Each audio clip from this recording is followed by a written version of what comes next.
A nation without a border isn't a country. It's a corpse, and yours is currently dissolving. In our previous episode, we established that a nation is a biological organism, but a biological organism cannot exist in a vacuum. It requires a boundary. Most people view borders as scars left by the scramble for Africa in 1884. While those lines were drawn by men with ink and greed, we must look deeper at the metaphysical mechanics of a boundary. Consider a biological cell.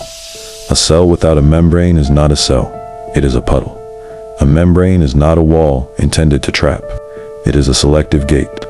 Its job is to guard against infections and toxins, the metabolic waste of the outside world, while actively pulling in nutrients. In a nation, these nutrients are the external ideas, trade, and people that actually nourish our specific frequency without diluting it.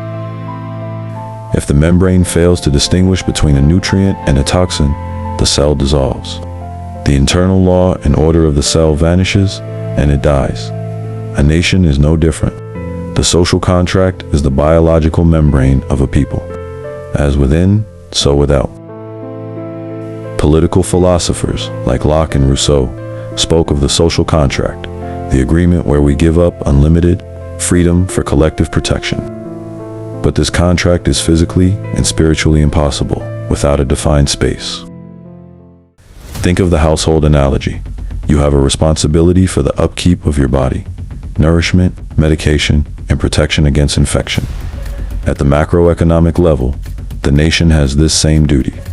The citizens are the immune system. They are responsible for maintaining behavioral norms, custom, and tradition. If you remove the doors to your house, you cannot maintain the peace of the house. If the neighbors' mental knots and discord flow into your living room unregulated, your specific frequency is lost. Accountability vanishes. If a leader is responsible for everyone on Earth simultaneously, they are effectively responsible for no one.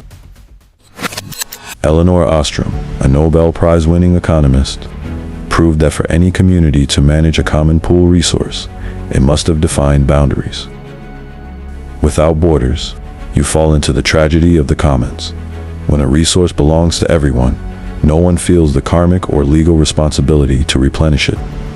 This applies to our physical soil, but more importantly, it applies to our spiritual wells. In the Vedic tradition, this is known as Kula karma, the karma of the land. In the Torah, Leviticus warns that the land is a living being that vomits out those who defile it.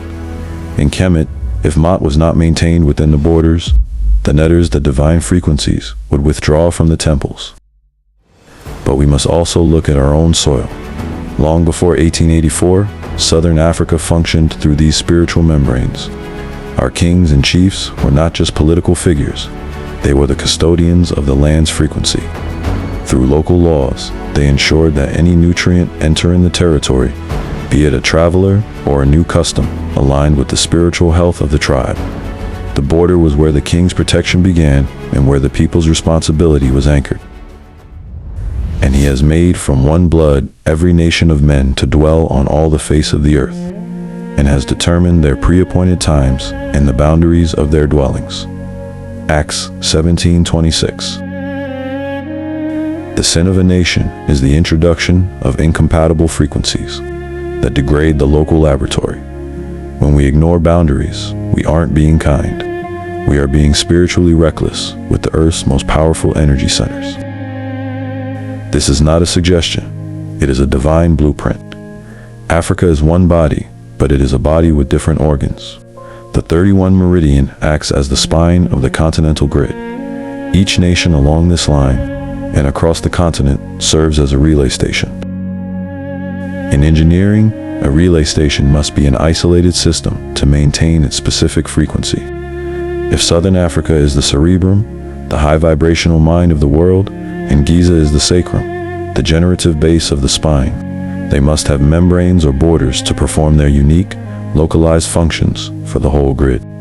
If the sacred oil is to rise from the base to the crown, the channels must be clear, and the stations must be distinct.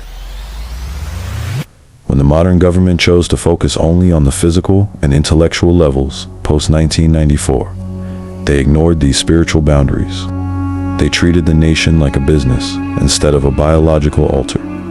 By failing to protect the sacred lab of our specific culture and lineage, we have allowed the continental frequency to become congested.